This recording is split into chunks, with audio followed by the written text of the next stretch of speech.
Đã từ lâu bên trong hoàng cung Astiwet có tồn tại một khu rừng nhỏ bí ẩn, mà vua Hazam, từ bao đời đã luôn cấm tất cả mọi người không được bén mãn xâm phạm vào đây.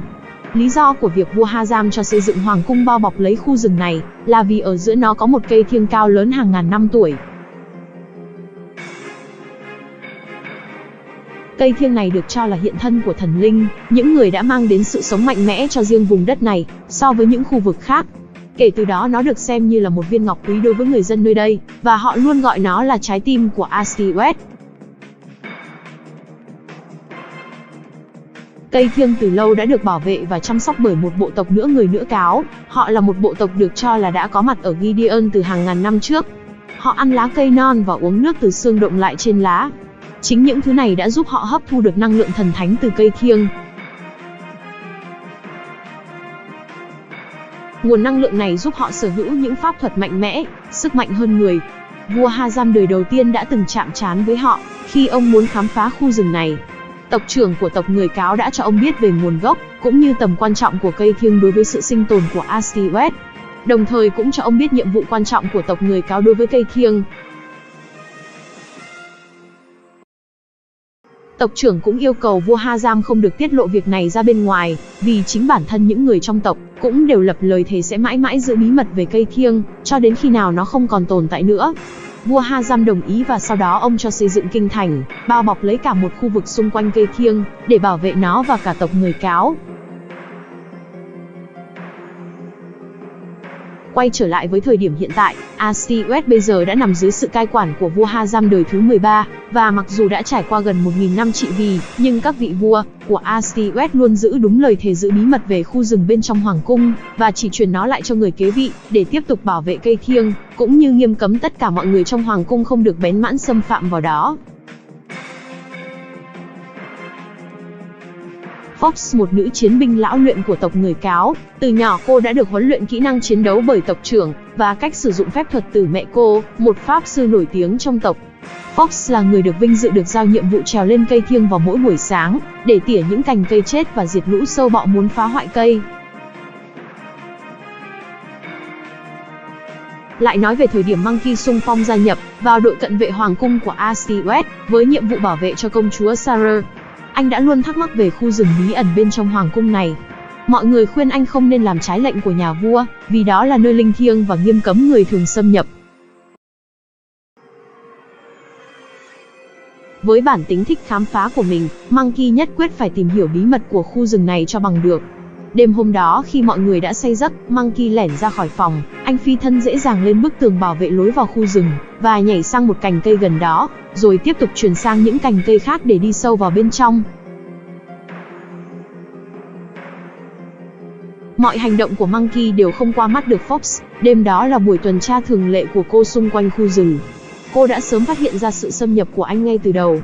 Khi Monkey đang mải mê di chuyển trên những cành cây, thì Fox bất ngờ lấy từ trong người ra một cây dao nhỏ và phóng nó về phía Monkey. Monkey cũng không phải là người dễ dàng bị hạ gục như vậy. Anh cũng sớm phát hiện ra nguy hiểm và lập tức dùng gậy gạt phăng dao của Fox. Monkey liền chuyển hướng, di chuyển thật nhanh về phía Fox và vung gậy tấn công cô. Fox bất ngờ trước khả năng chiến đấu của đối thủ, nhưng cô cũng lập tức phi thân ra xa tránh đòn đánh của Monkey. Fox bắn ra liên tiếp những quả cầu năng lượng ma thuật từ lòng bàn tay về phía Monkey nhằm hạ gục anh, nhưng Monkey quá nhanh nên Fox không bắn trúng được anh. Chỉ trong một phút sơ hở, Fox bị Monkey áp sát bất ngờ và bị anh dùng gậy đánh trúng cành cây mà cô đang đứng trên đó. Cành cây lập tức gãy làm đôi, Fox không kịp phản ứng, cô mất thăng bằng và té ngã xuống từ trên cao. Monkey bằng tốc độ của mình đã kịp lao theo và đỡ được Fox trước khi cô chạm đất và cứu được cô. Fox lập tức nhảy ra khỏi tay Monkey và chỉ dao về phía anh, đồng thời lên tiếng tra hỏi danh tính và mục đích của anh khi đột nhập vào đây.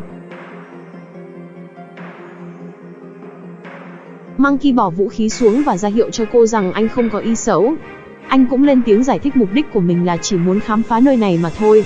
Monkey cũng cho Fox biết là anh đã nghe kể nhiều về bộ tộc của cô và về cây thiêng nên anh đã lén đến đây một mình. Anh không hề có ý định làm hại một ai cả và mong cô hãy bình tĩnh.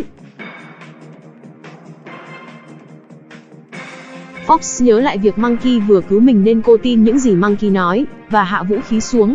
Sau lần gặp gỡ định mệnh đó, hai người đã trở thành bạn thân và Monkey thường ghé thăm Fox mỗi tháng một lần, vào những ngày trăng tròn. Monkey thường kể cho Fox nghe những câu chuyện về thế giới bên ngoài, và cùng cô rèn luyện thêm về khả năng chiến đấu. Rồi một ngày nọ, Monkey đột ngột ghé thăm Fox và báo cho cô biết về việc sắp diễn ra trận chiến lớn giữa Astiwest và Astasia. Monkey cũng cho cô biết có lẽ anh sẽ phải rời đi, để ra trận trực tiếp đối đầu với quân đội Astasia, vì lực lượng quân tiền phong không đủ khả năng chống đỡ nữa. Monkey cũng khuyên Fox nên thông báo với tộc trưởng, và hãy rời đi ngay lập tức nếu những tin tức bất lợi về cuộc chiến được truyền về. Fox giả vờ đồng ý để Monkey yên tâm rời đi, nhưng trong lòng cô hiểu rõ rằng trách nhiệm của cô với cây thiêng sẽ không bao giờ bị lay chuyển cho dù có bất cứ chuyện gì xảy ra. Fox cũng sẽ sẵn sàng hy sinh bản thân mình để bảo vệ cây thiêng đến cùng. Kể từ ngày Monkey rời đi, Fox luôn đề cao cảnh giác và cô thường xuyên lẻn ra khỏi khu rừng và nghe ngóng tin tức về cuộc chiến được truyền về từ những cuộc đối thoại của những tên lính gác hoàng cung. Fox càng thêm lo lắng khi những tin tức mà cô nghe được chỉ là thất bại của quân đội Astiwest. Chuyện gì đến cũng phải đến. Vào một đêm nọ khi Fox đang cuộn mình lại và nằm ngủ bên cạnh cây thiêng, thì bỗng cô nghe những tiếng động lớn từ phía hoàng cung làm rung chuyển mặt đất. Cô lập tức leo lên một cây cao và hướng mắt về phía đó, và cảnh tượng kinh hoàng đã hiện rõ trước mắt cô. Một phần cung điện đang bốc cháy dữ dội, những tiếng la hét vang vọng. Fox lập tức hiểu ra mọi việc, cô lập tức leo xuống để báo động cho cả tộc, thì thấy họ đã tập trung bên dưới cây thiêng. Fox kể lại mọi việc cho tộc trưởng và mong ông cho cả tộc di chuyển đến nơi an toàn, nhưng ông lắc đầu từ chối. Fox còn chưa biết phải làm gì trong lúc này, thì bỗng những tiếng động xào xạc vang lên khắp khu rừng. Bỗng đâu từ trên cây, những sinh vật đen như bóng đêm, với những cặp mắt đỏ rực, nhảy xuống tấn công tộc người cáo một cách điên cuồng. Fox chống trả chúng quyết liệt bằng những đòn phép thuật, nhưng bọn chúng quá đông, giết xong lớp này thì lớp khác lại lao đến. Xung quanh cô những người cáo khác lần lượt gục ngã trước lũ quỷ hung bạo. Nhìn về phía cây thiêng, cô thấy rằng bọn quỷ đang bu kín và gặm nhắm các cành cây một cách đói khát. Fox định lao vào liều chết với chúng, thì bỗng tộc trưởng lao đến cản cô lại, và ông yêu cầu cô phải trốn khỏi nơi này ngay lập tức để bảo toàn tính mạng. Ông lấy trong người ra một hạt giống kỳ lạ, và nó phát ra ánh sáng màu xanh lá cây rất ấm áp. Ông trao nó cho Fox và nói với cô rằng đây là hạt giống để phục sinh cho cây thiêng, và mong cô hãy bảo vệ nó bằng mọi giá. Fox nhận lấy và cất hạt giống vào trong người, cô định dẫn tộc trưởng đi cùng, nhưng một số con quỷ đã nhận ra và chúng lao đến tấn công cả hai. Tộc trưởng hét lên, đẩy Fox ra xa, rồi ông lao vào cản đường lũ quỷ. Fox quay đầu chạy đi mà nước mắt cô trào ra không ngớt, cô cứ thế mà chạy mãi ra khỏi khu rừng. Fox tự hứa với lòng sẽ bảo vệ cho hạt giống bằng mọi giá, và cô sẽ quay trở lại để hồi sinh cho cây thiêng một lần nữa, đồng thời tiêu diệt tận gốc bọn quỷ bóng tối, kẻ đã nhẫn tâm tàn sát bộ tộc của cô. Cô ấy chính là Fox, nữ chiến binh cuối cùng của tộc người cáo.